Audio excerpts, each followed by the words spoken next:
menjelang siang. Terima kasih untuk Pak Yusak yang sudah mengatur, mengurus acara bedah buku. Hari ini saya akan membedah buku yang kebetulan saya tulis sendiri. Ya. Buku ini berjudul Seandainya Semua Orang Berpikir Positif. Bukunya memang buku sekuler, bukan buku rohani, tapi semangatnya adalah semangat rohani. Jadi di buku ini memang tidak ada ayat-ayat. Kenapa? Buku ini bisa diikuti, dibaca, dan dipraktekkan oleh semua agama. Tetapi sekali lagi semangat oleh penulisnya, oleh saya, ya adalah semangat Alkitab. Oke. Buku ini buku saku, buku kecil. Jadi buku saku itu dimasukkan ke saku kemeja pun bisa. Itu namanya buku saku. Hanya berjumlah 80 halaman. Mungkin nggak sampai 1 jam sudah selesai dibaca. Dalam pengalaman saya, feedback dari orang yang beli buku ini dan baca buku, ada yang sudah membaca 15 kali. Nah itu kata dia, saya juga nggak tahu kalau dia nggak bilang, Pak saya sudah baca buku Bapak 15 kali gitu. Kenapa bisa begitu? Saya bilang, pertama kan bukunya kecil Pak, jadi diulang lagi, dibaca lagi juga kan mudah katanya. Satu. Dan yang kedua Pak, setiap kali saya mulai berpikir negatif, saya ambil buku Bapak dan saya baca lagi kan. Jadi supaya saya jadi tetap berpikir positif ya. Jadi hanya 80 halaman. Terdiri dari 4 bagian dan 8 bab bukunya ya. Dulu buku ini pertama kali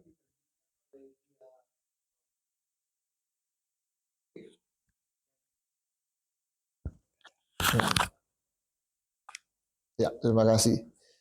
Dan kemudian diedarkan di seluruh toko buku yang ada di Indonesia, khususnya toko buku Gramedia. Waktu itu, ya, tapi bukunya udah habis dan penerbitnya juga sudah tidak berkegiatan lagi, ya. Jadi karena itu saya menerbitkan sendiri buku itu secara pribadi, ya. Oke. Kemudian intisari sebenarnya dari buku yang berjudul Seandainya Semua Orang Berpikir Positif adalah dia itu berisikan yang pertama menjelaskan apa itu berpikir positif. Yang kedua, mengapa harus berpikir positif? Emang kalau nggak berpikir positif kenapa sih? Ya, buku ini pertama menjelaskan apa itu berpikir positif, menyamakan dulu pendapat, pemahaman apa itu berpikir positif. Yang kedua, mengapa harus berpikir positif? Yang ketiga, apa manfaat dari berpikir positif? Sesuatu yang kita lakukan tanpa mengerti manfaat akan berbeda dengan orang melakukan sesuatu karena dia mengerti apa manfaatnya. Nah, jadi dijelaskan apa manfaat dari berpikir positif. Dan yang terakhir, buku ini menjelaskan atau berisi tentang bagaimana cara mempraktekkan berpikir positif itu. Jadi ada 4 hal. 1, apa itu berpikir positif? Mengapa harus berpikir positif? Apa manfaat dari berpikir positif? Dan yang keempat adalah bagaimana cara mempraktekkan berpikir positif dalam kehidupan sehari-hari. Oke.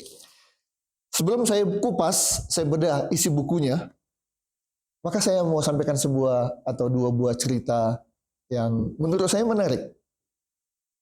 Cerita pertama begini, saya ikut sebuah ibadah dan ketika khotbah, di tengah-tengah khotbah itu, tiba-tiba si pengkhotbah bilang begini, saudara-saudara yang kasih dalam Kristus, jangan sekali-kali belajar, apalagi mempraktekkan positive thinking. Kaget saya. Khotbah, tiba-tiba entah bagaimana cerita, nyambung kalimat, saudara-saudara dalam Kristus, Jangan sekali-kali belajar, apalagi mempraktekkan positive thinking. Karena itu sesat. Bla bla bla. Ya. Setelah ibadah selesai, saya temui si pengkhotbah.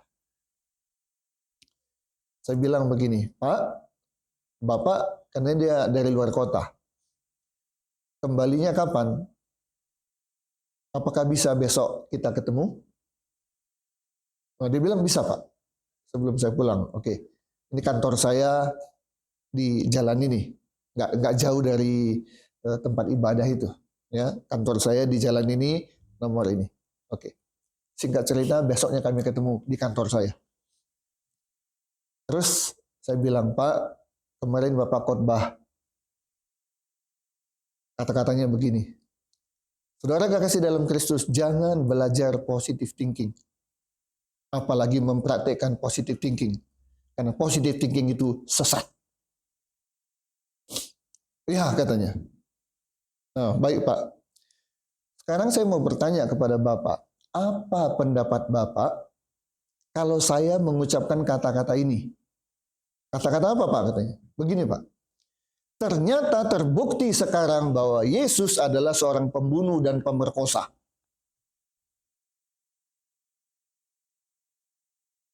Bapak-bapak kaget nggak dengar kata-kata ini? Kaget? Nah, dia juga sama. Apa Pak katanya? Terbukti sekarang Pak bahwa Yesus itu adalah seorang pembunuh dan pemerkosa.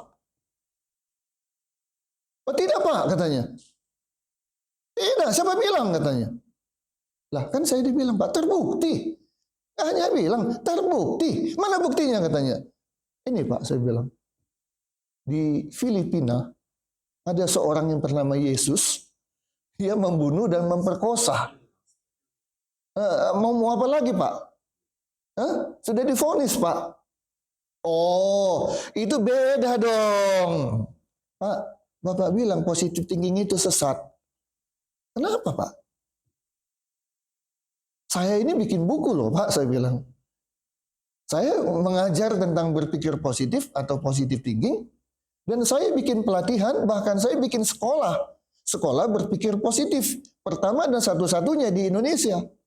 Dan tiba-tiba Bapak waktu khotbah bilang, jangan belajar berpikir positif. Dan itu adalah sesat. Emang Bapak sudah belajar seluruh positive thinking di seluruh dunia? Saya bilang. Belum katanya. Bapak belajar dulu dong positive thinking atau berpikir positif dari saya. Supaya Bapak nggak bilang berpikir positif atau positive thinking itu sesat. Dia bilang, mohon maaf Pak, katanya gitu. Menarik kan? Ketika orang mengeluarkan statement untuk hal yang sifatnya umum, padahal harusnya berlaku khusus. Mungkin beliau pernah baca buku, pernah mendengar pelajaran tentang positive thinking yang beliau anggap sesat. Oke, boleh. Tapi jelaskan dong.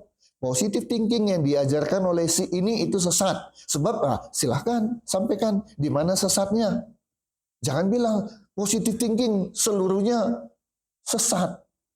Nah itu yang pertama. Dan ada lagi beberapa lah saudara. Seorang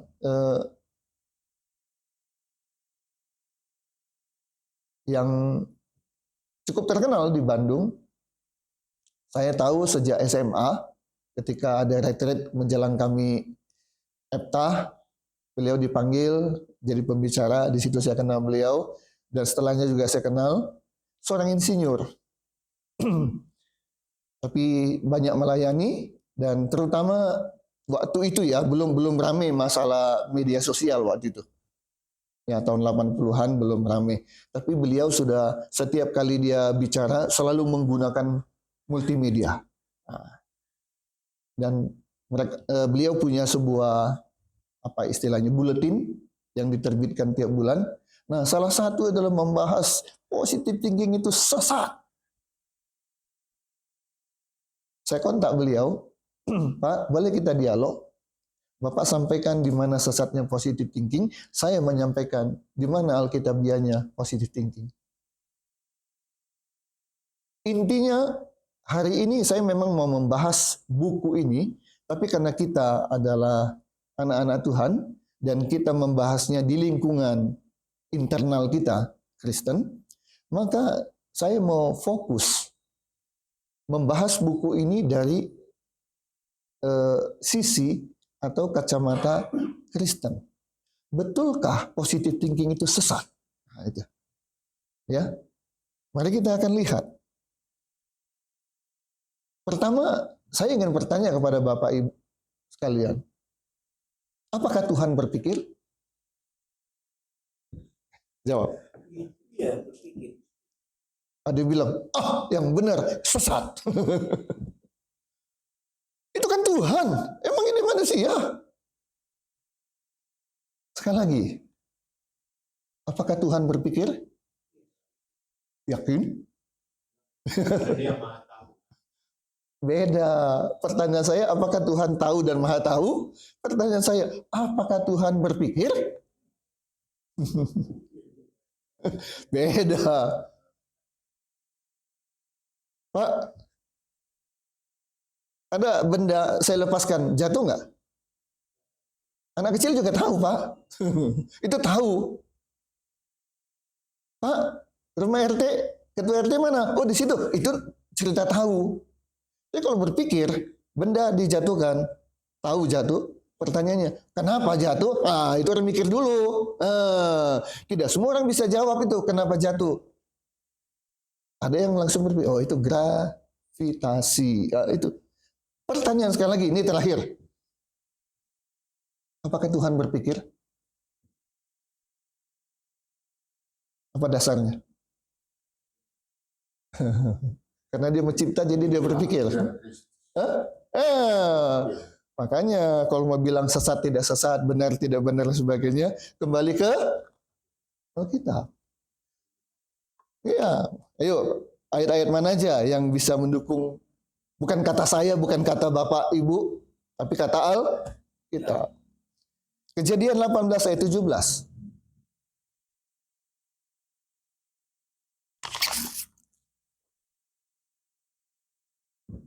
Kejadian 18 ayat 17. Bunyinya begini.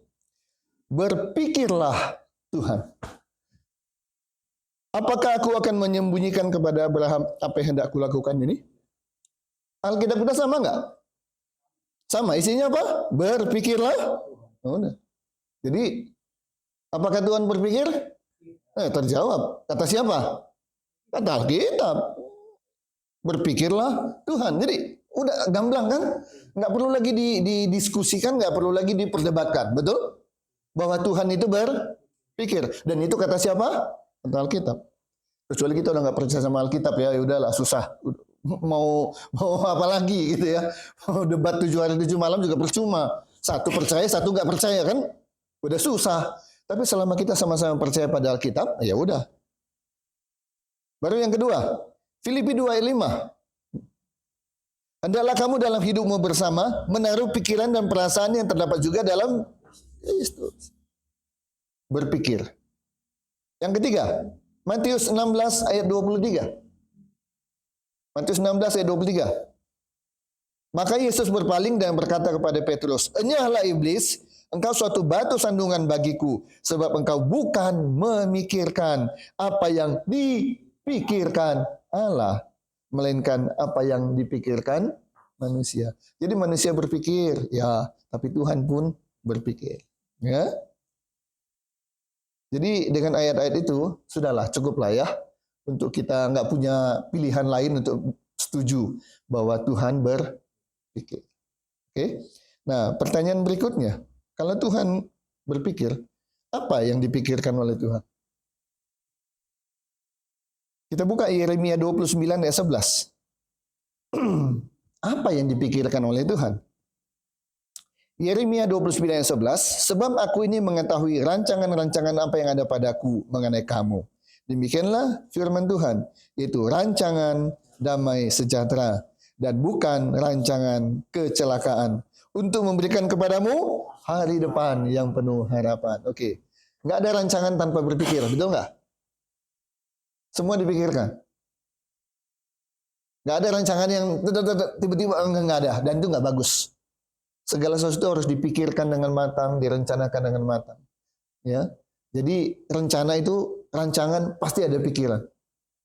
Nah, rancangan Tuhan adalah rancangan yang baik. Berarti pikiran Tuhan adalah pikiran yang baik. Ayat terakhir yang saya mau kutip. Filipi 4 ayat 8. Jadi kalau begitu, apa perintah Alkitab tentang apa yang harus dipikirkan oleh manusia? Nah, Filipi 4 ayat 8. Jadi akhirnya saudara-saudara, semua yang benar, semua yang mulia, semua yang adil, semua yang suci, semua yang manis, semua yang sedap didengar, semua yang disebut kebajikan dan patut dipuji, apa? Pikirkanlah semuanya itu. Nah, pokoknya yang ini, yang ini, yang ini, yang ini, semuanya baik. Pikirkanlah semuanya itu. Jadi Filipi 4 dan 8 isinya apa? Hai Yunus, gitu. Hai siapapun, pikirkanlah semua yang baik. Positive thinking artinya apa? Dalam bahasa Indonesia, berpikir positif. Positif itu apa? Baik. Jadi berpikir positif, berpikir yang baik. Segala sesuatu yang baik, itu yang harus kita pikirkan. Betul? Nah, kalau begitu pertanyaannya, berpikir positif itu, berpikir yang baik itu, sesuai nggak dengan apa yang diperintahkan oleh Alkitab? Iya. Jadi berani lagi kita bilang, jangan berpikir positif. Jangan praktekkan berpikir positif. Karena itu sesat. Kalau begitu, kita hapuslah Filipi 4 ayat 8 ini. Karena itu salah, karena dia mengajarkan agar kita selalu berpikir yang positif. Oke? Mudah-mudahan sampai di sini judul kita bedah buku hari ini adalah positive thinking, sesat atau Alkitabiah. Nah, Bapak-bapak udah bisa jawab nggak? Bisa? Yakin? Apa jawabannya? Alkitabiah. Kenapa? Alkitab yang memerintahkan seperti itu. Oke? Ya. Jadi saya senang ternyata kita bukan pengikut pendeta yang khotbah bahwa positive thinking adalah sesat. Oke. Kita masuk ke dalam buku ini.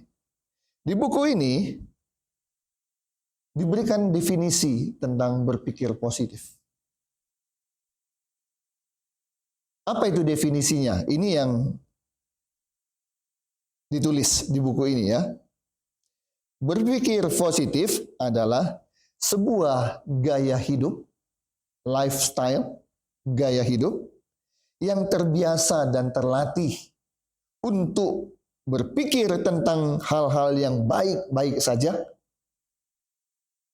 mengandalkan kekuatan berpikir sebagai sebuah anugerah yang diberikan oleh Tuhan. Sehingga dengan demikian, pikiranlah yang akan mengendalikan perasaan, mengendalikan perkataan, mengendalikan perilaku, dan penampilan ke arah yang baik bagi diri sendiri, baik bagi orang lain, dan baik di mata Tuhan. Cukup panjang ya, hafalnya agak susah.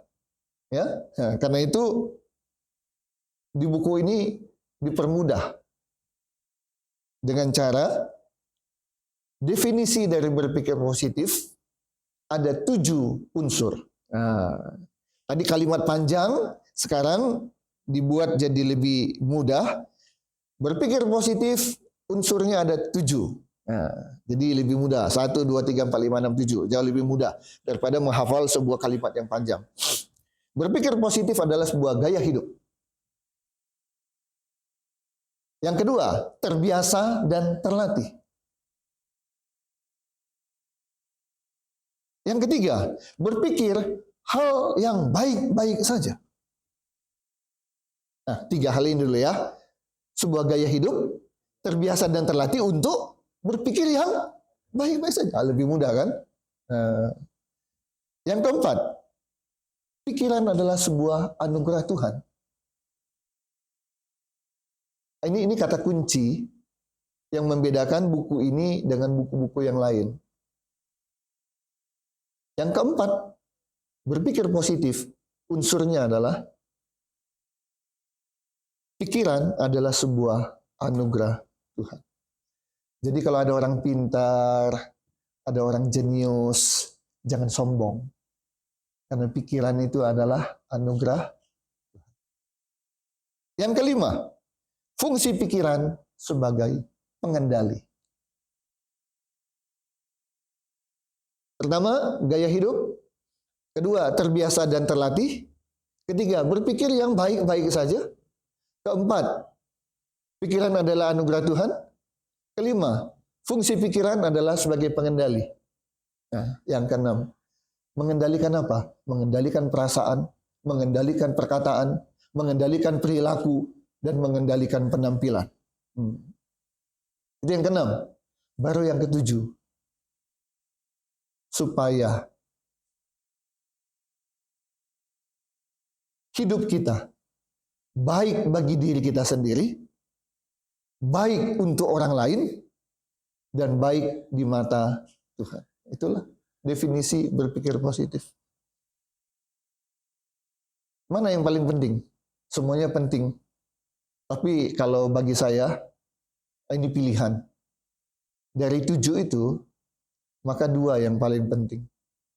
1, penegasan bahwa pikiran itu adalah anugerah Tuhan. Jadi ada unsur Tuhan di sana. Baru yang ketujuh, tujuan berpikir positif itu adalah supaya hidup kita ini baik buat diri kita, baik buat orang lain, dan baik di mata Tuhan. Itu yang saya sebut dengan segitiga positif. Kita, orang lain, Tuhan. Sesuatu yang kita pikirkan baik untuk diri kita, tapi ternyata tidak baik untuk orang lain, itu bukan positif namanya. Sesuatu yang kita pikirkan baik untuk kita dan baik untuk orang lain, tapi kalau tidak baik di mata Tuhan, bukan positif namanya. Jadi harus ada 3 unsur, baru betul-betul disebut positif. Berpikir yang positif adalah berpikir yang pada ujung-ujungnya menghasilkan sesuatu yang baik bagi saya, baik bagi orang lain sesama, dan baik di mata Tuhan. Itu definisi yang ditulis di buku ini. Ya. Oke. Saya sebutkan tadi bahwa ada unsur Tuhan. Bahwa pikiran adalah merupakan anugerah dari Tuhan. Ini sebagai pengetahuan saja bagi Bapak Ibu sekalian, bahwa berpikir positif itu dipopulerkan oleh Norman Vincent Peale. Kalau kita pergi ke toko buku, kemudian datang ke bagian informasi, kita bilang begini, saya mau membeli buku berpikir positif atau positive thinking. Keluar di komputernya, di monitornya, nanti Bapak Ibu dibawa ke rak, maka yang muncul adalah buku-buku tulisan Norman Vincent Peale. Maka tidak heran kalau beliau disebut Bapak berpikir positif. Karena itu, buku-buku yang namanya berpikir positif, pasti karangannya siapa? Ya dia. Salah satu bukunya yang terkenal berjudul The Power of Positive Thinking. Ada kekuatan Ada kuasa di dalam berpikir positif. Itu karya beliau.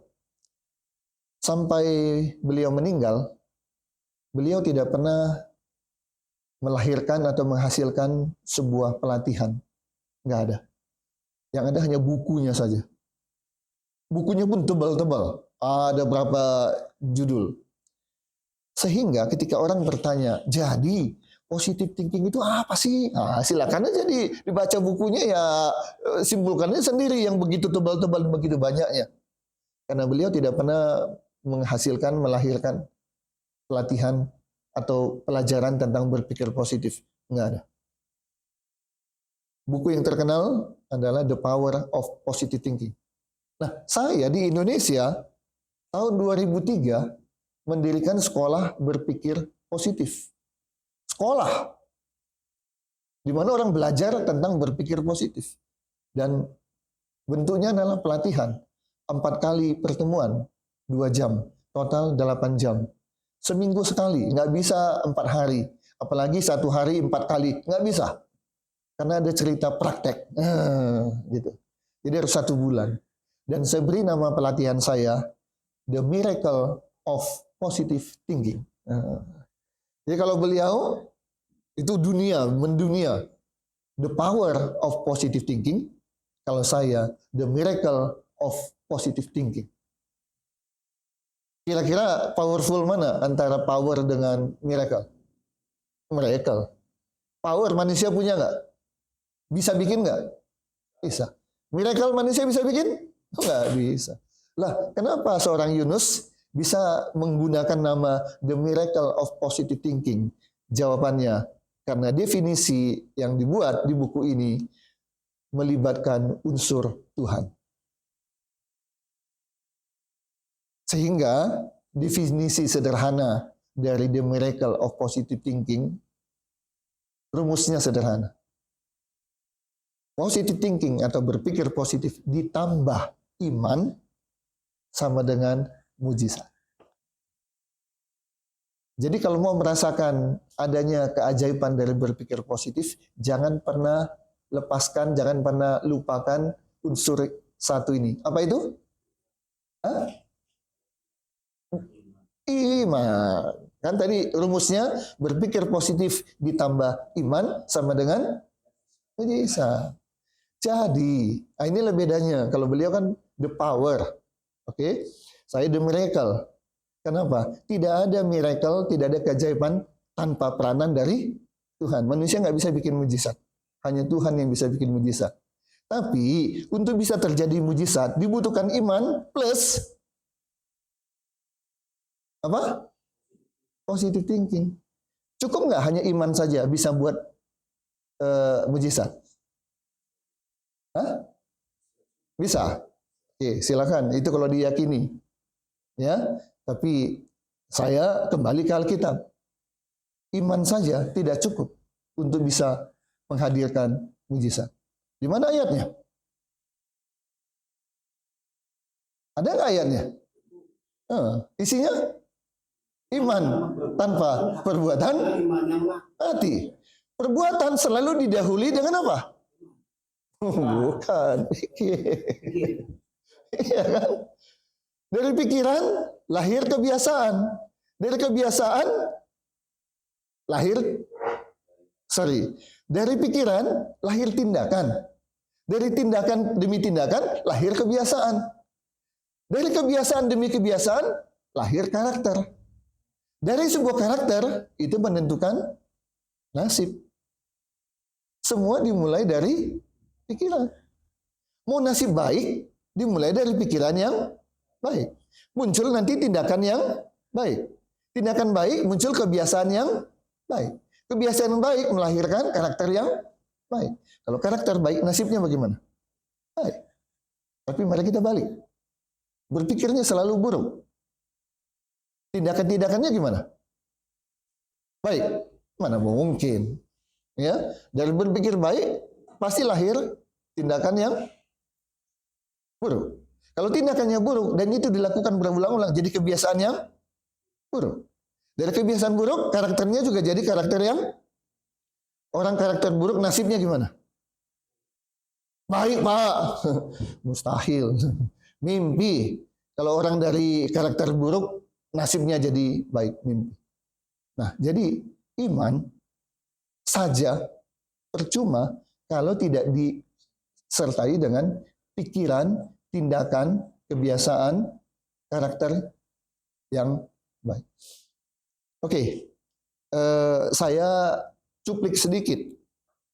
Masih ingat Yesus berjalan di atas air? Oke. Kemudian murid-murid bilang itu apa? Kemudian seorang murid yang bernama Petrus bilang apa? Suruh aku berjalan di atas. Bisa nggak sebenarnya manusia berjalan di atas air? Deddy Kubusir bisa itu. Ada beberapa lagi yang tuh bisa tuh berjalan di atas air tuh. Benarkah mereka berjalan di atas air? Hah? Itu trik. Ya, itu trik. Nah, jadi intinya sebenarnya manusia bisa nggak berjalan di atas air? Nggak bisa. Yang bisa itu siapa? Yesus. Atau orang yang mengalami mujizat. Oke. Apa yang terjadi ketika Petrus bilang, Tuhan suruhlah aku berjalan di atas air. Apa kata Yesus? Itu kuncinya. Ada nggak peranan Yesus? Kalau Yesus bilang, no. Akankah Petrus berjalan di atas air? Tidak. Tapi jawab Yesus apa? Sini, mari. Artinya apa? Ketika Yesus ngomong, dia bertanggung jawab. Dia ikut berperan. Kita tahu kan apa yang terjadi kan? Apakah Petrus hanya diam aja? Enggak jadi gitu. Kalau itu yang terjadi, jalan nggak di atas air? Tidak. Tapi yang dilakukan oleh Petrus adalah dia melangkahkan kakinya, memijakkan kakinya. Apa dua-dua loncat? Tidak. Biasanya normalnya satu dulu kan? Ketika kakinya masuk ke air dan ternyata tenggelam, kira-kira dilanjutkan nggak? Enggak. Tapi ketika dia langkahkan kaki, ternyata bisa. Yang kaki satu lagi gimana? Lanjut. Dan apa yang terjadi? Mujizat. Dia bisa berjalan di atas air. Pertanyaan saya, ketika dia melakukan itu, dia ada iman nggak? Sekali lagi, ketika dia melangkah itu, dia ada iman nggak? Ada. Yang kedua, kan rumusan tadi, berpikir positif ditambah iman adalah keajaiban. Atau dibalik, iman ditambah berpikir positif adalah mujizat. Dia punya iman? Setuju. Dia berpikirnya positif atau negatif? Terjadilah mujizat. Sepakat? Tapi apa yang terjadi berikutnya? Dia dengan apa? Matanya melihat. Itu kan mata kan? Dari mata kemana? Kepikiran. Apa yang dia pikirkan? Takut. Takut itu berpikir positif atau negatif? Negatif. Begitu dia berpikir negatif, berpikirnya buruk, waduh, gawat. Kurang lebih gitu ya. Bahaya. Apa yang terjadi? Tenggelam.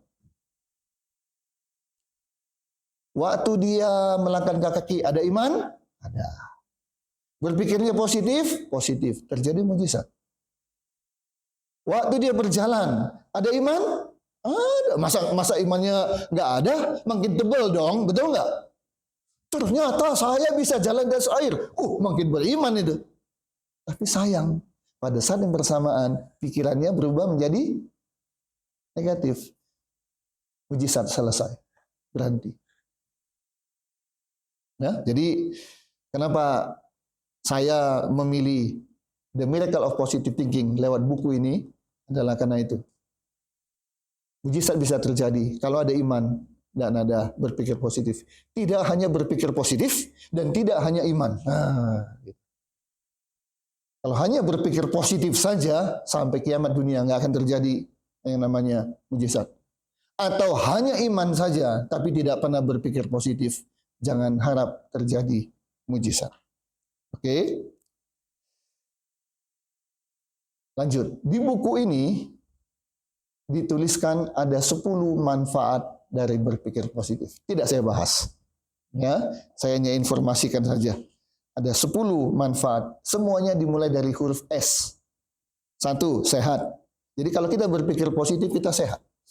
Tapi sebaliknya kalau kita berpikir negatif, kita pasti sakit dan sakit-sakitan. Yang kedua, orang berpikir positif itu akan semangat. Betul nggak? Iya, dia akan semangat, dia akan optimis. Tapi orang berpikir negatif gimana? Aduh, mungkin nggak ya? Bisa nggak ya? Gitu ya. Loyo gitu ya. Yang ketiga, akan punya banyak sahabat. Oh, iya dong. Orang berpikir positif disukai nggak? Disukai. Yang keempat, kalau dia sudah sehat, dia punya semangat, dia punya banyak sahabat, maka yang keempat, sukses. Ini kan dicari orang kan, sukses. Nah, makanya diawali dengan apa? Berpikir positif. Yang kelima, orang berpikir positif akan jadi sabar. Bukan orang yang emosional, temperamen. Oh, berubah jadi sabar. Yang keenam, sopan. 7, jadi orang saleh. 9, 1 sehat, 2 semangat, 3 sahabat, 4 sukses, 5 sabar, 6 sopan, 7 saleh, 8 sentosa, 9 orang yang berpikir positif itu serius. Nggak ada yang main-main, ngelakuin apa-apa, ya cuma coba-coba main. Enggak. Orang berpikir positif itu serius dan bertanggung jawab. Baru yang terakhir, orang yang berpikir positif itu smart, pinter. Oke, itu manfaat dari berpikir positif. Jadi sayang ya, kalau kita tahu ada 10 manfaat dari berpikir positif, kita tetap aja bilang nggak mau apalagi alasan itu sesat gitu. Ya. Jadi berpikir positif itu bermanfaat. Ada 10 manfaatnya. Berikutnya, di buku ini diajarkan juga tentang siklus berpikir positif. Namanya siklus itu dia selalu berputar. Ya, itu siklus. Siklusnya dimulai dari berpikir positif. Orang berpikir positif akan melahirkan tindakan yang positif. Orang yang punya tindakan positif punya perasaan positif. Orang punya perasaan positif akan punya penampilan yang positif. Orang yang punya penampilannya positif, oke, keliru. Ada yang kurang.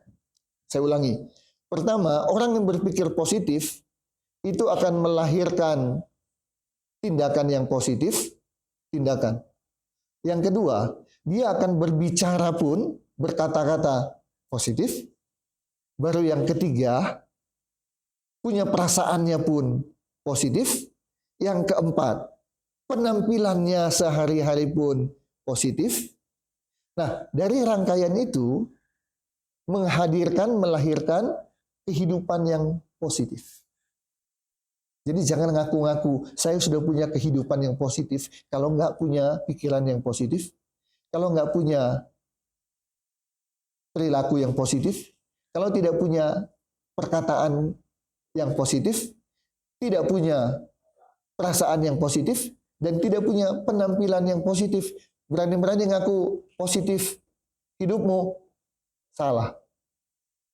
Nah, kalau sudah orang punya kehidupan yang positif, orang yang punya kehidupan positif tadi pasti selalu mikirnya apa? Positif. Jadi gitu aja terus.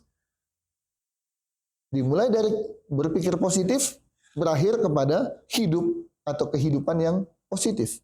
Kalau orang punya kehidupan yang positif, pasti sehari-hari yang dia pikirkan pasti yang positif.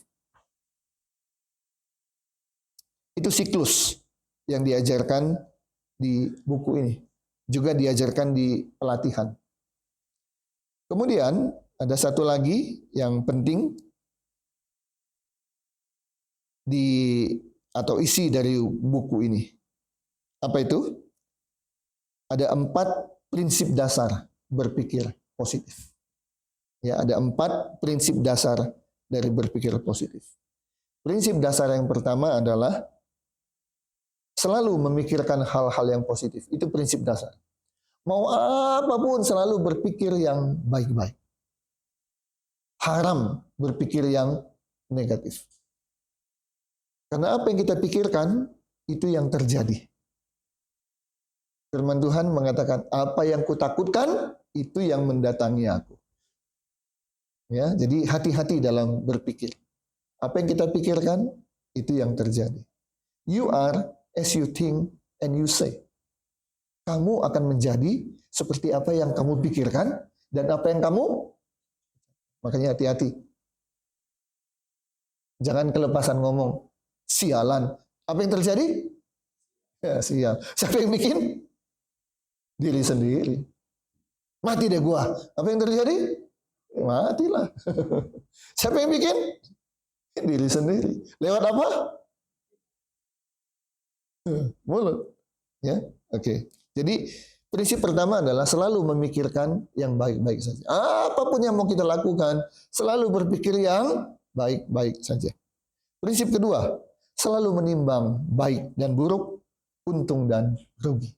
Nah, jadi pertama prinsipnya selalu mikir yang baik-baik saja. Udah, apapun pikir yang baik-baik saja. Baru yang kedua, pikirkan, timbang-timbang dulu baik buruknya dan timbang-timbang untung ruginya. Buku ini berkata, kalau kita mempraktikkan dua prinsip dasar ini, yaitu selalu berpikir yang baik-baik saja, dan yang kedua, selalu pikirkan dulu, timbang dulu baik buruk untung ruginya, maka kita akan terhindar dari masalah. Setidak-tidaknya masalah itu jauh berkurang dalam kehidupan kita. Kenapa? Itu apa-apa yang kita pikirkan yang baik-baik saja. Jadi yang terjadi apa? Yang baik. Yang kedua, ngapain aja pun kita selalu timbang-timbang dulu, pikir-pikir dulu. Baik buruk ya. Baik kerjakan, buruk jangan. Untung atau rugi ya? Kalau untung kerjakan, kalau rugi jangan. Nah, kalau kita praktekkan dua hal ini, kita terhindar dari masalah. Jadi kalau mau punya sedikit masalah, karena hampir nggak ada orang nggak punya masalah ya. Kalau mau sedikit masalah, maka lakukan dua hal ini. Terbiasa pikir yang baik-baik saja, kemudian terbiasa timbang dulu, pikir dulu baik buruknya. Jangan aku maha engke, salah. Harus engke maha. Bukan bagaimana nanti, tapi nanti bagaimana. Nah, tapi namanya manusia, mungkin nggak punya masalah, nggak mungkin. Nah, kalau manusia punya masalah, bagaimana? Kata buku ini, pakailah prinsip yang ketiga dan yang keempat. Apa prinsip dasar yang ketiga? Prinsip untuk selalu mengambil hikmah. Jadi ada masalah ini, padahal kita udah berpikir yang baik-baik, sudah timbang baik buruknya, untung ruginya, tetap aja ada masalah. Terus bagaimana? Pakailah prinsip ketiga, apa? Ambil hikmah dalam setiap masalah. Ada nggak hikmah dalam setiap masalah? Ada. Jadi dia nggak pernah ngomel, nggak pernah komplain. Tuhan, kenapa engkau izin? Enggak. Karena dia bisa mengambil hikmah. Terima kasih Tuhan, lewat peristiwa ini, bahkan lewat masalah ini, aku bisa belajar sesuatu yang membuat aku lebih baik lagi. Aku bisa lebih mengerti apa yang menjadi kehendak dan rencana Tuhan dan sebagainya. Hikmah. Kalau orang sudah ambil hikmah, masalah yang dia hadapi lebih mudah, lebih ringan atau lebih berat? Lebih mudah. Ya kan? Oke. Baru yang keempat. Prinsip dasar keempat. Ya. 3 dan 4 ini cara menyelesaikan masalah. 1 dan 2 mengurangi masalah. 3 dan 4 menyelesaikan masalah. Yang ketiga tadi adalah ambil hikmah. Yang keempat, prinsip dasarnya berbunyi, segala sesuatu pasti ada akhirnya. Semua pasti berakhir. Termasuk masalahku juga pasti berakhir. Nah, kalau orang selalu penyelesaian masalahnya dengan 2 prinsip terakhir, 3 dan 4. Yang pertama adalah ambil hikmah, yang kedua adalah segala sesuatu pasti berakhir. Nah, kalau dia udah yakin ini pasti berakhir, dia takut nggak menghadapi masalah? Enggak. Yakin nggak dia bisa menyelesaikan masalah? Yakin. Karena dia bilang, semua pasti berakhir. Nah, jadi 4 prinsip dasar yang diajarkan di buku ini yang dipraktekkan di pelatihan selama 1 bulan, seminggu sekali, 2 jam, dan setelah itu praktek. Karena tidak ada hasil yang bisa dicapai hanya pengetahuan tanpa praktek. Ya, oke.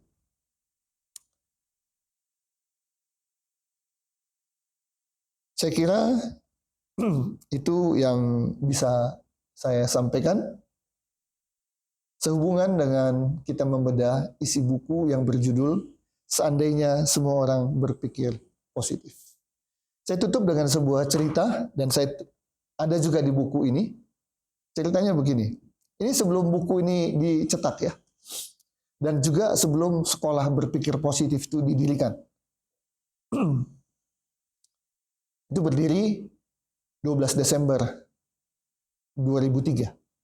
Jam 12, lebih 12 menit. Nah, sebelum itu saya pergi ke Medan. Kemudian ketemu dengan seorang teman di sana. Saya cerita, saya mau bikin sekolah berpikir positif. Oh, apa itu katanya? Iya, sekolah yang mengajarkan berpikir positif. Terus dia bilang apa? Cuma katanya. Nggak akan laku. Loh, kenapa? Sekolah saya gratis kok, saya bilang. Bukan bayar? Enggak lah katanya. Kenapa saya bilang? Nah, ini dengerin. Sebab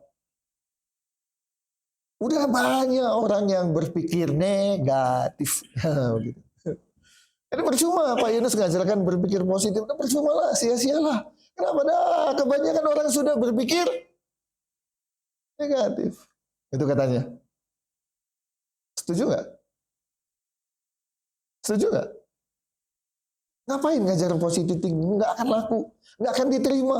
Sebab kebanyakan orang itu udah kebiasaannya apa? Berpikir negatif.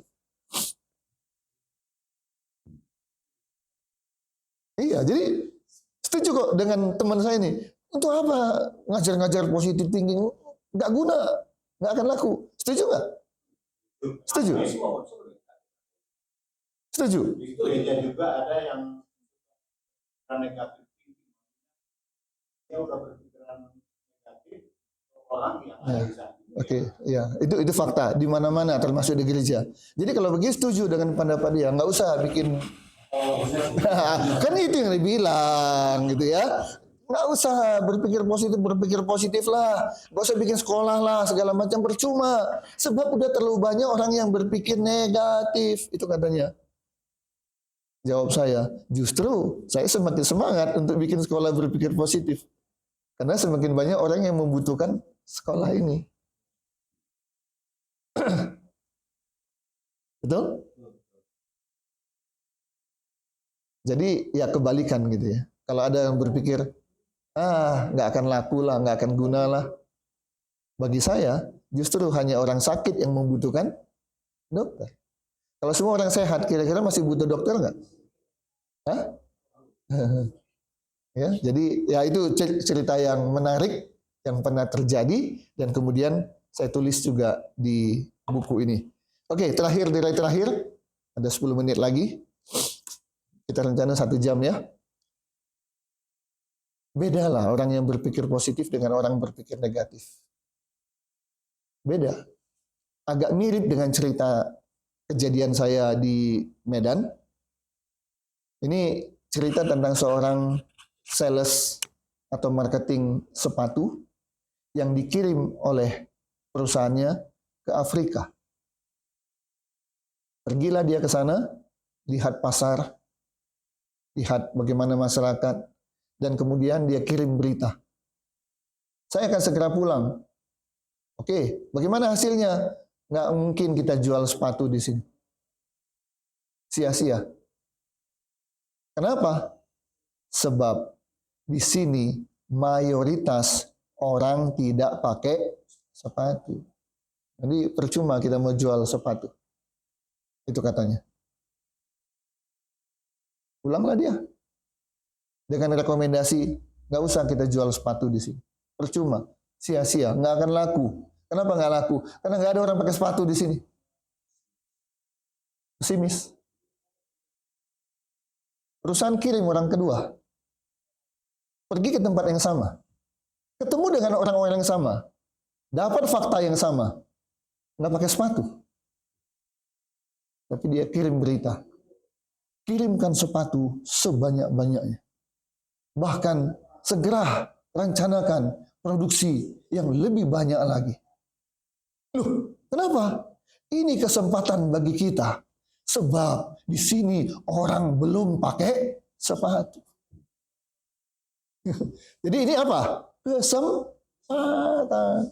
Ngapain jual sepatu kepada orang punya gudang sepatu? Ya kan? Ini aja belum dipakai, ngapain saya beli lagi? Ini juallah sepatu kepada orang yang belum punya sepatu. Dua hal yang berbeda. Faktanya sama, cara berpikirnya yang berbeda. Ya, satu melihat masalah sebagai hambatan, sebagai tantangan, bukan tantangan, sebagai penghalang, tapi satu lagi melihat masalah sebagai sebuah kesempatan, sebagai peluang. Nah, itu cara berpikir akan menghasilkan hasil yang berbeda. Nah, apalagi kalau kita berpikirnya tidak hanya sekadar positif, tapi plus iman, hasilnya pasti luar biasa. Ya, oke, itu yang bisa saya sampaikan dalam bedah buku dengan judul Seandainya Semua Orang Berpikir Positif. Karena buku ini sudah tidak ada lagi di seluruh toko buku, maka atas inisiatif saya cetak sendiri. Ya, tentu berbeda cetakan saya dengan cetakan penerbit. Ya, dan keliru pula. Kan hampir nggak ada buku yang ada pakai gini kan. Nggak ada namanya buku. Yang pakai gini biasanya apa? Agenda. Nah, tapi inilah uniknya. Dari sebuah kekeliruan, saya juga kaget. Kenapa jadi begini gitu. Ya, tapi ini oke lah. Nggak usah lihat bungkusnya, tapi lihat isinya. Ya. Nah, jadilah buku terbitan saya sendiri, tetap judul sama, Seandainya Semua Orang Berpikir Positif. Bisa dibayangkan ketika kita semua sudah berpikir positif, kita keluar ketemu lagi dua orang berpikir positif, kita berada di sebuah RT RW yang semuanya berpikir positif, kita tinggal di sebuah kota yang mayoritas penduduknya berpikir positif, kita tinggal di sebuah negara yang mayoritas penduduknya berpikir positif. Bisa dibayangkan bagaimana kita kenikmatan hidup itu? Tapi jangankan banyak, satu aja udah berpikir negatif, rasanya gimana? Aduh, udah kebanyakan, apalagi 10, apalagi mayoritas negative thinking. Waduh, celaka. Oke, sebelum saya akhiri, saya kasih kesempatan, buka kesempatan tanya jawab. Silakan.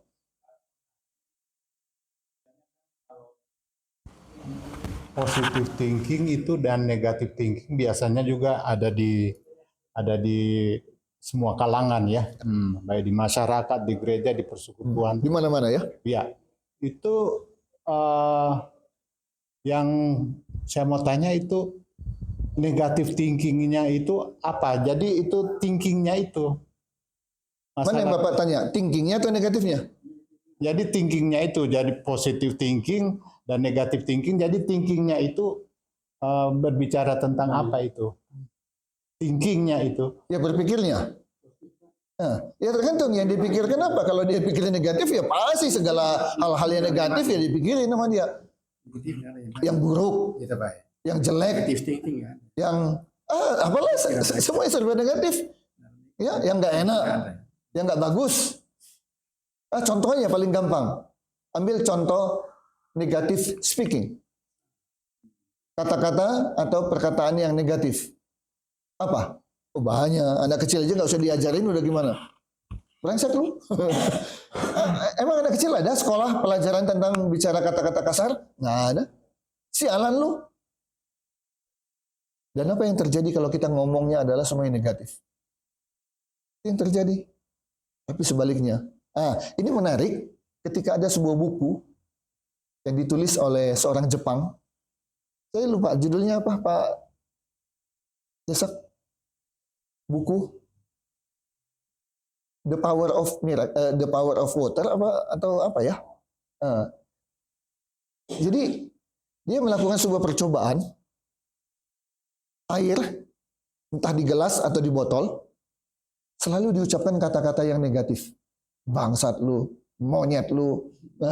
Pokoknya maaflah, semua kata-kata yang negatif. Terus-terusan kepada air. Air itu benda hidup atau benda mati? Nah, ini hati-hati jawab. Hati-hati jawab. Benda hidup atau benda mati? Hah? Bukan. Pertanyaannya bukan benda cair atau benda padat.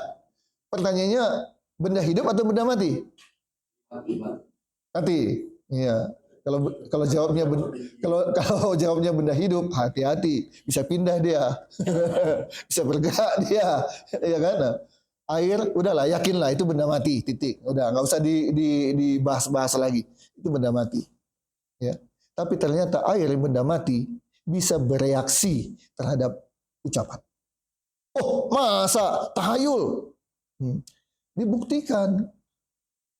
Siapa namanya? Masaru Emoto, penulis buku itu ya, peneliti itu ya, dia bawa ke laboratorium, difoto, dan kemudian terlihat molekul-molekul air yang selalu mengucapkan kata-kata yang buruk, kata-kata yang negatif, ternyata tidak beraturan, jelek, dan kemudian molekulnya banyak, tidak beraturan, jelek, dan banyak.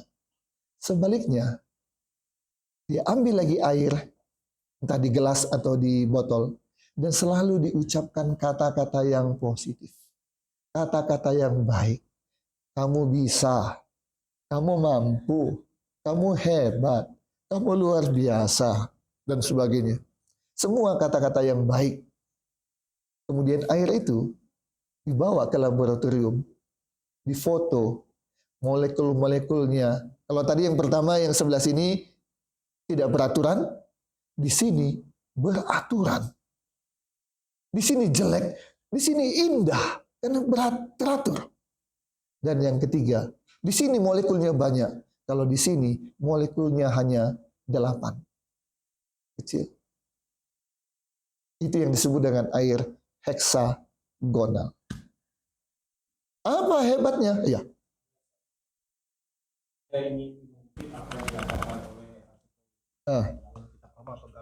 Ya. Saya berpikir yang baik, tapi hasilnya yang buruk. Dia memberikan itu, tapi syukur kepada Allah bahwa karena kasih karunia lah. Nah, kalau tadi Bapak memberikan statement, berpikiran positif, berkata yang positif, akhirnya perilakunya pasti positif dan hidupnya positif, ya. Hasilnya positif. Tapi saya yakin dan percaya bahwa Paulus ini juga pasti dia berpikir. Tapi namun di dalam salah satu surat tulisannya itu dia pernah berkata seperti itu, Pak. Ya. Nah, itu bagaimana, Pak? Ya, baik. Saya jelaskan. Yang tepatnya dia tidak bilang apa yang kupikirkan, bukan. Tapi apa yang kuinginkan. Itu yang ternyata yang terjadi kebalikan. Itu yang dia ini. Tapi masih ada relevansinya. Sebab apapun keinginan kita selalu muncul dari apa? Keinginan. Oke. Perhatikan, Pak. Sudah berpikir positif pun bisa nggak hasilnya negatif? Apalagi kalau berpikirnya negatif, 1000% pasti negatif. Sudah belajar pun bisa nggak lulus? Tapi kalau nggak belajar gimana? 1000%? Oke, itu yang pertama. Terus yang kedua, seperti Petrus tadi, Pak. Dia sudah berpikir positif. Dia sudah punya iman. Tapi kalau nggak dijaga, jadi Paulus mengingatkan, kenapa terjadi yang namanya penyimpangan? Istilahnya apa ya? Terjadi penyimpangan. Itu kalau kita tidak menjaga pikiran kita, nggak menjaga iman kita. Oke. Mungkin 10 tahun lalu atau lebih di Bandung ada sebuah peristiwa di Margahayu. Mungkin orang Bandung masih ingat seorang ibu membunuh 2 orang anak kandungnya. Masih ingat? Ibu ini lulusan perguruan tinggi terkenal di kota Bandung. Kakak dan adik semuanya lulusan S1. Bapaknya menguasai 7 bahasa asing. Oke, kesimpulannya, ibu ini pintar nggak? Pintar. Oke. Intelektual. Kedua, ibu ini menikah dengan seorang laki-laki, suaminya, yang sehari-hari lebih banyak berada di tempat ibadah daripada di rumah. Bahkan waktu kejadian itu pun, suaminya sedang ada di tempat ibadah. Oke.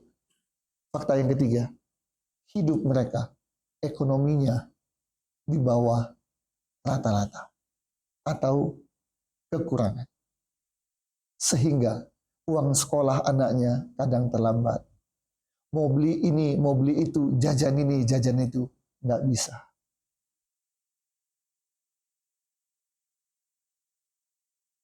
Enak nggak keadaan hidup seperti itu? Tidak. Sekarang susah. Bulan depan, tahun depan, 5 tahun lagi hidup makin enak, makin susah. Ayo jawab. Makin sulit. Hati-hati, terjadilah apa yang kau pikirkan dan ucapkan. Ya, 11-12 lah itu. Nah, jadi ibu ini berpikirnya begitu. Sekarang saja sudah susah, sudah menderita, apalagi nanti.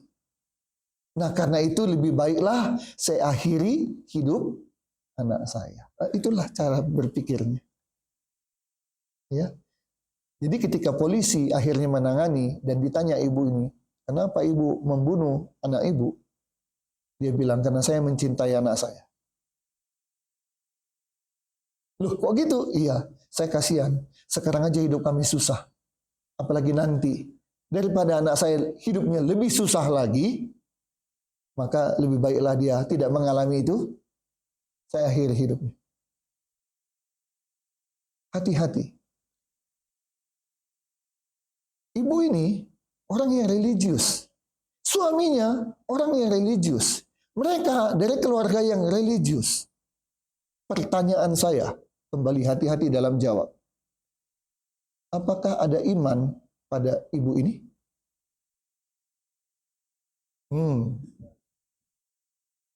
Jawaban bisa berbeda ya. Ada yang bilang dia tidak punya iman. Orang religius gimana nggak punya iman, Pak? Oke. Kalau saya bilang ibu ini punya iman. Punya iman. Punya. Masalah tipis, tebal itu urusan belakang. Tapi dia punya iman, dia orang religius. Oke.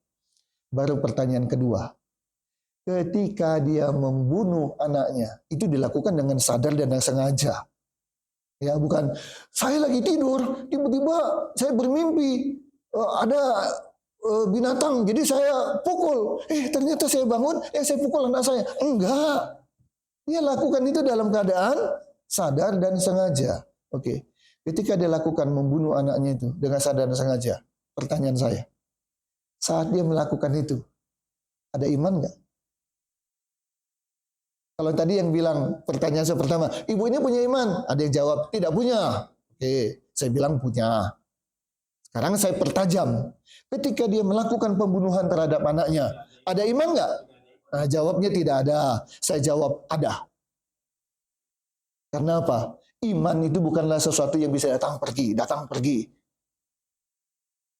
Waktu dia membunuh, si iman lagi pergi. Waktu pulang, aduh saya lagi pergi tadi, kenapa kamu bunuh? Habis kamu pergi sih.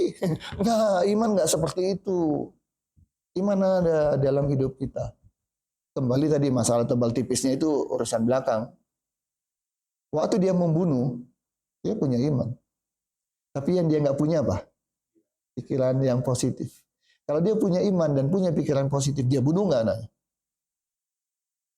Saya mau bilang begini, Bapak Ibu, sayangnya kita selalu jaga iman kita, tapi kita nggak jaga pikiran kita.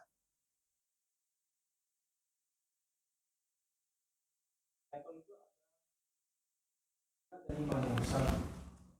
Kalau Bapak bilang dia punya iman, dia punya pikiran, karena perbuatannya membunuh. Itu terjadi pertentangan antara pikiran. Kalau Bapak tadi bilang ada imannya. Ada pikirannya Pak, tapi pikirannya apa?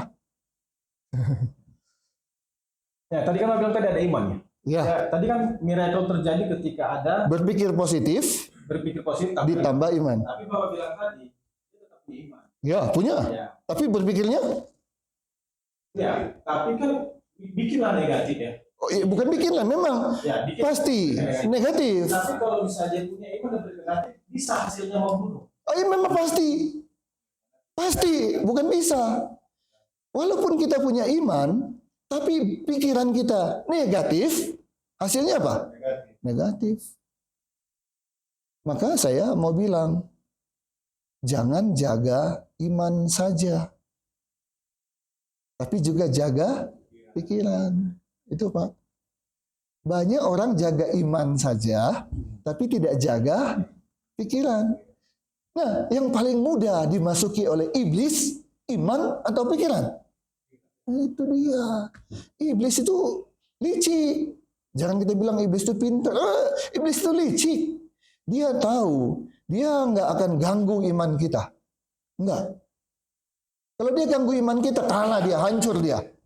Makanya dia ganggu apa? Pikiran kita. Nah sayangnya kan, iman kita jaga, tapi pikiran kita tidak kita jaga. Dan itu yang dimasuki oleh iblis. Kata Tuhan, kamu nggak boleh ya makan ini? Boleh. Semua boleh, cuma satu yang nggak boleh. Kamu tahu kenapa nggak boleh? Karena kalau kamu makan, nah, itu kan yang dimasukkan oleh iblis kan? Dan apa yang terjadi? Makan. Lewat pikiran. Jadi, jagalah imanmu. Bicara tentang iman, ketika kita punya iman, tapi kan ada campur tangan Tuhan. Ya, karena menurut ajaran saya tentang keimanan, ketika saya beriman kepada Yesus, Yesus berjanji dia akan melindungi saya dan akan memberikan Roh Kudus-Nya kepada saya. Jadi kalau abang tadi dia punya iman mau masalah tebal dan tipis itu nomor 2. Tapi pikirannya negatif, tidak mungkin dia menghasilkan pembunuhan. Karena masih ada yang namanya pikiran Allah dan Allah yang saya imani, yang akhirnya menjaga kehidupan saya. Pak, saya tanya, atau nggak usah Bapak lah, nanti ini privasi. Saya tanya begini, orang Kristen, ada yang berbohong? Kan ada Roh Kudus, Pak. Gimana sih? Kalau jalan pikiran Bapak ya, kalau ada Roh Kudus, orang Kristen nggak mungkin dia berpikir negatif, nggak mungkin dia berbuat negatif, nggak mungkin dia membunuh. Saya mulai dari yang kecilnya dulu. Orang Kristen bisa bohong nggak? Kenapa Pak? Karena ada Roh Kudus. Bukan. Dia masih Roh Kudus ada, Pak. Tapi ada kehendak bebas. Itu jawabannya. Setiap manusia punya free will. Jadi dia mau masuk surga, masuk neraka, yang memutuskan siapa? Iya. Lewat apa? Bukan lewat imannya. Jadi jaga pikiran, Pak. Silakan. Karena udah lumayan menarik. Tadi kurang menarik, sekarang lumayan menarik. Begitu tinggi itu pikiran, jadi saya mau masuk juga ikut bertanya. Mungkin bukan bertanya, hanya wacana juga. Jadi kalau ngomong tentang positive thinking, menurut saya sudah familiar lah ya, sudah booming. Itu tadi ada Bapak itu, Norman siapa tadi lah ya. Norman Vincent Peale. Ada John Maxwell juga kan. Beda. Ya, beda. Walaupun dia beda. Kepemimpinan, tapi kan buah pikiran itu kan ada diambil dari situ juga kan. Dan banyak juga buku-buku, ya saya juga termasuk yang walau nggak beli tapi judulnya ngerti lah. Suka jalan-jalan ke Gramedia lihat, cukup sangat banyak dan bombastik lah. Dulu pun saya pun sempat tertarik dan juga ikut mendengar yang begitu, tapi ternyata faktanya, fakta yang kita lihat sebegitu banyaknya dengan buku, dengan juga para ya baik itu TV-TV juga kan, ada acara seperti Metro dulu, Bapak siapa itu? Golden Ways. Golden Ways. Nah, gitu. Tapi pada faktanya untuk orang yang berpikir positif kayaknya nggak sehebat sekolah yang ditampilkan, nggak sehebat buku yang sebanyak itu. Apakah ini apa yang dipikirkan yang disebut positif ini sumbernya atau apa gitu? Baik, Pak. Makanya pelatihan saya itu tidak hanya berisi knowledge atau pengetahuan. Dengan baca buku, orang bisa ngerti nggak berpikir positif, Pak? Ngerti. 4 prinsip dasar, dia ngerti. Bahkan yang baca 15 kali tadi mungkin lebih ngerti dia daripada saya, Pak. Saya penulisnya, tapi dia baca 15 kali. Atau ada baca 50 kali aja, ulang-ulang terus. Mungkin lebih hafal dia daripada saya. Tapi berpikir positif itu nggak hanya sekadar pengetahuan, Pak. Tapi praktek. Praktek.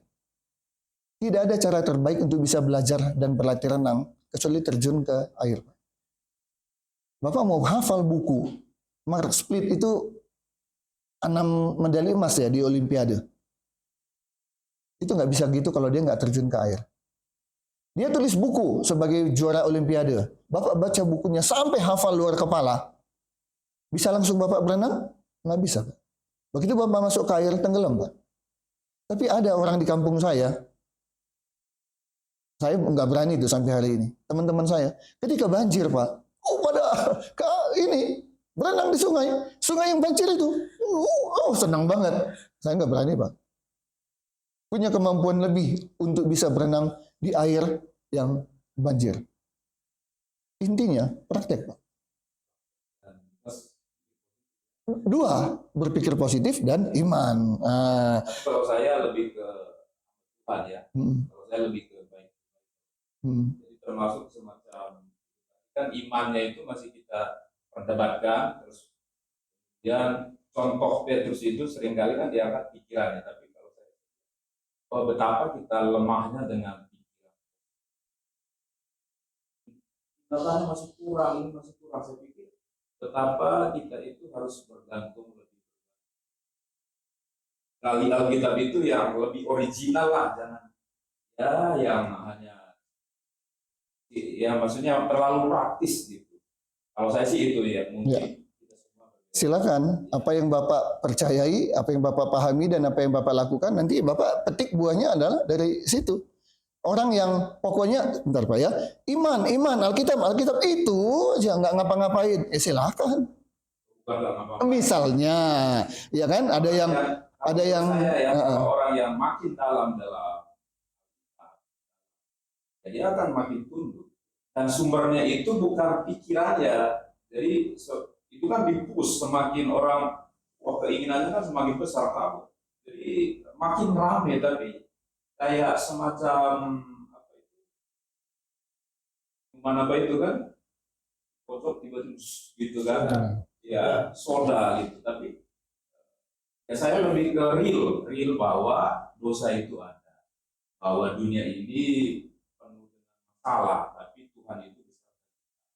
Kita punya tugas. Saya sih lebih sederhana, real itu kita hadapi real tapi berjalan dengan iman. Bukan hanya iman. Orang yang beriman itu mengaku iman lalu nggak ada buahnya, saya juga nggak. Ya, jadi silakan. Pertanyaan saya, Bapak, sebagai orang Kristen kita perlu iman? Ya harus. Belajar menggali dan sebagainya. Oke? Sebagai orang Kristen kita perlu berpikir positif? Oh iya, udah selesai. Persoalan kita udah selesai kan? Hanya mungkin titik. Udah selesai kan? Kalau saya titiknya ya pikiran itu pikiran. Itu hanya sebuah alat dalam diri kita, dalam tubuh kita yang diberikan oleh Tuhan, anugerahnya sebagai gambar dan peta Allah. Tapi yang terpilih itu adalah Tuhan. Alkitab sumbernya. Saya sih tetap kembali ke sana sehingga buahnya akan lebih lebih lain lah. Jadi begini, belajar berpikir positif. Saya punya buku, saya punya pelatihan. Tapi belajar tentang iman, belajar di agama masing-masing. Karena kan buku saya ini juga untuk orang Islam, untuk orang Hindu, orang Buddha, orang Konghucu. Jadi saya nggak bicara di sekolah saya tentang iman, nggak. Nggak bisa. Masa saya bisa ngajarin semua agama? Nggak mungkin. Tapi dalam konteks saya sebagai orang Kristen, iman, kita belajar dari Alkitab.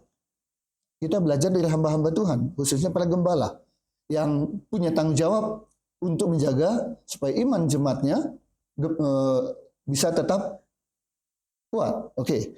Tapi saya mengajarkan tentang berpikir positif supaya kita semua bisa menggabungkan.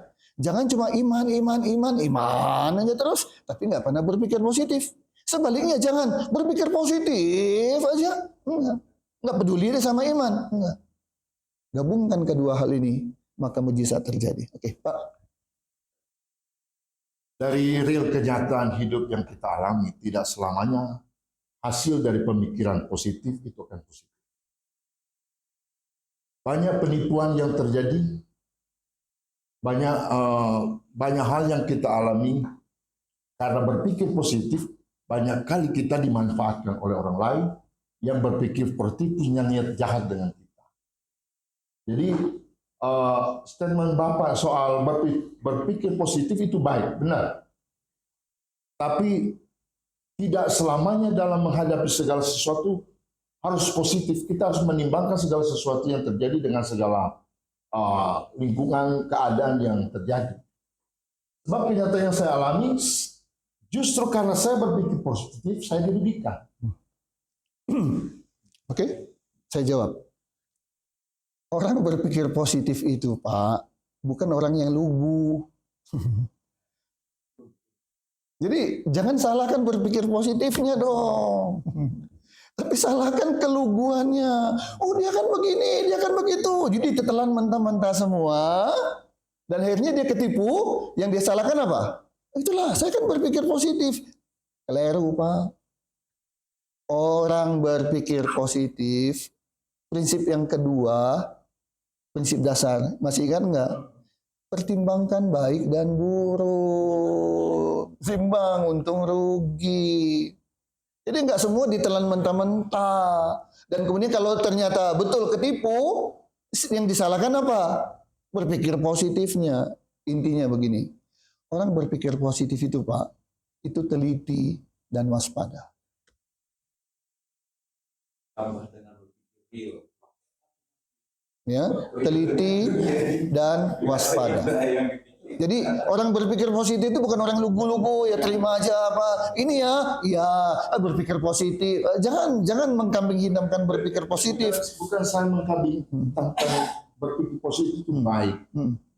Tapi begini, Pak. Nah, ya, kita kan diskusi, Pak. Iya. Misalnya ada seseorang yang datang, ya, seseorang yang datang kepada kita dengan segala argumentasinya, dengan segala kesaksiannya yang punya latar belakang yang ini, Ya. Dengan kata-katanya yang begitu rupa, gitu kan, yang dengan kata-katanya seperti kan pikiran kita pasti oh ini orang sudah mau berubah dan lain sebagainya, dan menunjukkan sifat-sifat yang baik luar biasa dan menunjang kita untuk berpikir positif pada orang tersebut. Tetapi berjalannya waktu, akhirnya karena sudah terbawa oleh pemikiran yang seperti itu, akhirnya kita percaya dan kadang-kadang apapun yang kita lakukan, apa yang tindakan kita terpengaruh dengan keadaan itu. Dan yang pada akhirnya ya seperti yang saya katakan tadi, merugikan kita. ya. Jadi kalau dia ketipu itu salah siapa, Pak? Saya tidak menyalahkan. Enggak. Saya tanya pada Pak Jerry. Ini fakta real. Lah dia ketipu gitu kan? Salah siapa, Pak? Misalnya ada orang yang sudah berbuat baik kan, misalnya Pak, kita malah dibunuh. Pertanyaan saya, ini real kan? Ada orang yang begitu. Dan orang ini ketipu jadinya kan? Karena dia sudah berpikir positif. Nah pertanyaan saya, ketika dia ketipu, salah siapa, Pak? Itu. Jujur aja pada diri kita. Yang diawali dengan berpikir seperti itu, Pak. Silakan. Berpikir jelek dulu, ini punya maksud jahat. Wah. Ada tindakan Pak, antisipasi terlebih dahulu. Gini, real. Real ini. Orang ini penipu. Oke? Siapapun tahu dia penipu, tapi bertobat. Ya. Ikut Tuhan. Rajin ibadah. Berubah nggak? Ya kan? Pokoknya berubah nggak berubah, pokoknya kita punya mata kan? Ya kita lihat dengan mata dong. Ini penipu, terkenal, tapi kemudian bertobat. Jadi rajin ibadah. Kemudian dalam kata-katanya pun semua kelihatannya beda. Oke? Datang dia sama kita. Dia bilang, saya punya sebuah bisnis. Begini. Dia jelasin segala macam. Pertama kita ingat, ini penipu. Tapi kita ingat juga, dia sudah berubah. Sudah bertobat. Ketika dia mengajukan sebuah bisnis pada kita, tinggal dua Pak pilihan kita kan. Mau percaya 100% dengan alasan, kan berpikir positif. Nanti ketipu, salahkan aja berpikir positif. Atau, tunggu dulu. Saya kan bisa bilang, maaf saya tidak tertarik dengan bisnisnya. Selesai. Ketipu nggak kita? Enggak. Atau, berapa? 100 juta. Boleh saya ikut yang 5 juta? Boleh Pak, ikut aja 5 juta Pak. Ketipu, 5 juta doang. Nggak 100 juta. Semua kembali kepada siapa? Enggak, kembali pada positive thinking, itu yang salah. Enggak, karena tadi dipengaruhi oleh positif tinggi Pak, jadi tidak lagi menyalahkan diri sendiri. Makanya jangan kami hitamkan positive thinking bahwa kita udah harus positive thinking. Itu namanya belajar positive thinking baru luarnya doang. Kalau sudah mendalam, enggak Pak. Kita pasti waspada, kita pasti teliti. Karena tadi kan prinsip dasar yang kedua mengatakan selalu pertimbangkan baik dan buruknya, pertimbangkan untung dan ruginya. Baik dan buruk. Berarti ada negatif di situ. Loh, kan kita tahu. Negatif di situ. Tidak Pak. Bapak kalau mau, Bapak mau lihat. Tidak. Nah, Pak, kewaspadaan itu bukan negatif thinking. Beda. Mungkin kalau bagi saya pikiran itu hanya alat, salah satu alat dalam diri kita itu. Selain pikiran kan juga ada insting. Ya mungkin dekat-dekat dengan hati, bau dengan pengalaman kita kan gitu. Beginilah sederhananya, pikiran kita yang dipenuhi oleh iman atau Roh Kudus itu pasti lebih peka kan? Ya.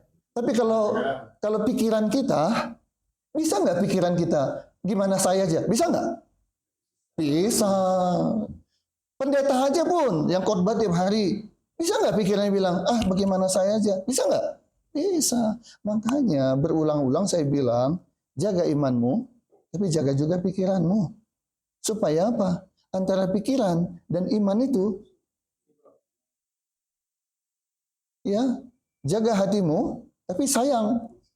Nggak jaga pikirannya. Dan saya mau menegaskan, itu yang dimasuki oleh iblis. Supaya apa? Ketika pikiran kita sudah negatif, iman kita menjadi kuat atau lemah? Siapa yang bikin? Bukan. Dikit-dikit lagi si setan lagi. Kita yang melemahkan iman kita sendiri lewat apa? Pikiran yang negatif. Jadi, oke, ini jangan sampai lupa.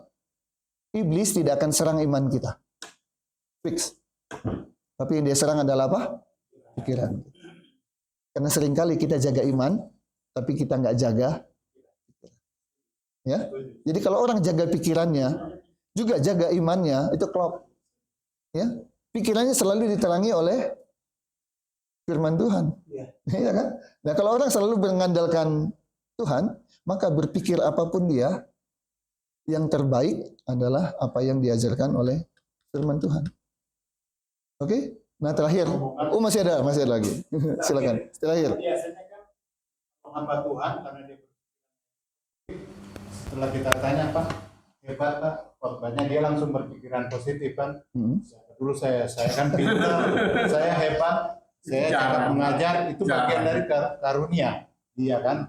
Terus dia bandingkan dengan Tuhan Yesus katakan kasihlah Tuhan Allahmu dengan segenap hati, jiwa, dan akal budimu. Jadi akal budimu itu dia praktekkan dalam diri dia, bahwa dia menyadari bahwa dia hebat. Apakah itu sama dengan kesombongan? Gini, ini kan saya hanya membedah buku ya. Pertama, Bapak udah baca bukunya? Belum. Apalagi? Udah ikut pelatihannya? Belum. Ya kan? Jadi kalau mau ngomong positif dikit baru tipis doang, tapi ngerasa udah kayak gimana gitu ya, nggak boleh. Pak, orang kalau sudah berpikirnya positif, ya, berpikirnya selalu baik, itu mungkin nggak orang yang begitu itu sombong? Enggak kan? Jadi dibalik aja Pak. Kalau orang masih sombong, gimana? Dia masih, apakah dia nggak positive thinking? Positive thinking, tapi dia membiarkan pikiran negatif masuk ke pikirannya. Sehingga itu membuat dia menjadi, siapa dulu dong? Nah, hati-hati. Hati-hati. Semua itu berasal dari diri kita, karena kita membuka pikiran kita untuk dimasuki oleh hal-hal yang negatif. Hati-hati.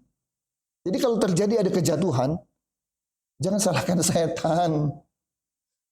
Salahkan diri sendiri yang tidak membentengi diri dengan iman, tidak membentengi diri dengan pikiran.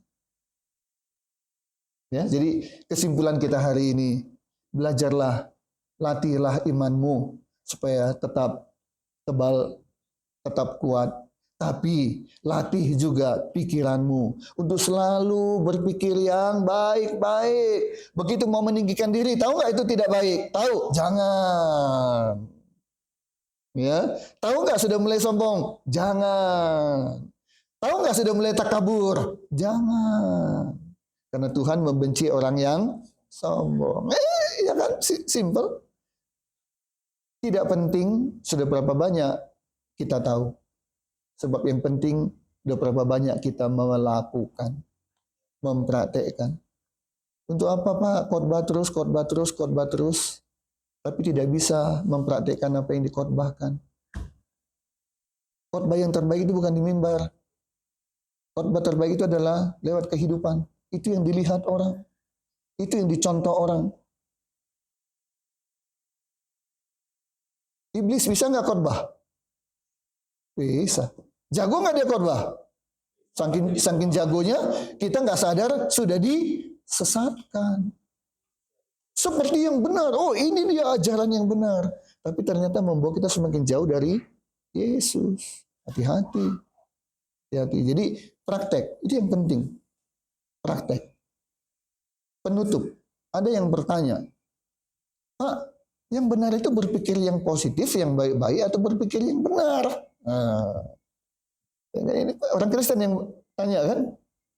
Iya kan? Berpikir yang baik sama dengan positif atau berpikir yang benar? Nah, Bapak Ibu pilih yang mana? Benar.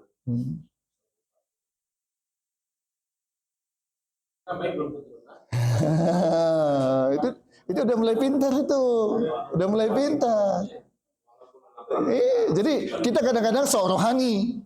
Benar, itu yang betul. Benar, bukan yang baik. Tunggu dulu. Maka saya jelaskan begini. Kebaikan bisa berbeda di satu tempat dengan tempat lain. Jadi apa yang disebut dengan baik? Baik di sini belum tentu baik di sana. Jadi hati-hati. Jangan fanatik dengan kata baik, tapi sebaliknya, jangan fanatik juga dengan kata benar. Jadi kayak rohani banget. Bukan berpikir positif, bukan berpikir baik, harus berpikir benar. Pak, kebenaran di satu tempat bisa berbeda dengan kebenaran di tempat lain. Keputusan dari sebuah majelis di pengadilan bisa berbeda keputusannya di majelis yang berikutnya. Jadi mana yang benar kalau begitu?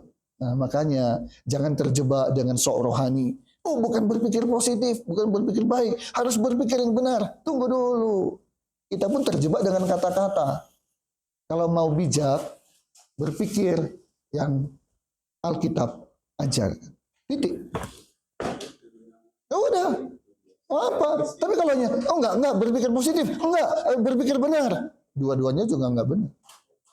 Tapi berpikirlah seperti apa yang Alkitab ajarkan.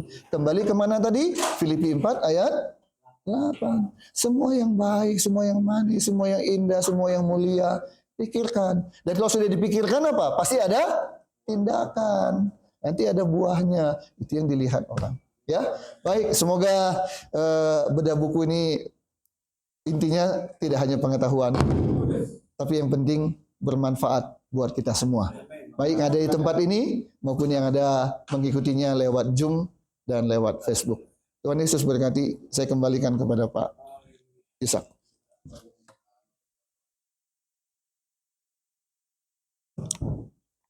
Puji Tuhan, baik kami yang ada di kantor misioner Bandung dan saya percaya saudara yang dapat mengikuti dan akan terus mengikutinya materi bedah buku di hari ini yang disampaikan oleh Bapak Ketua kita.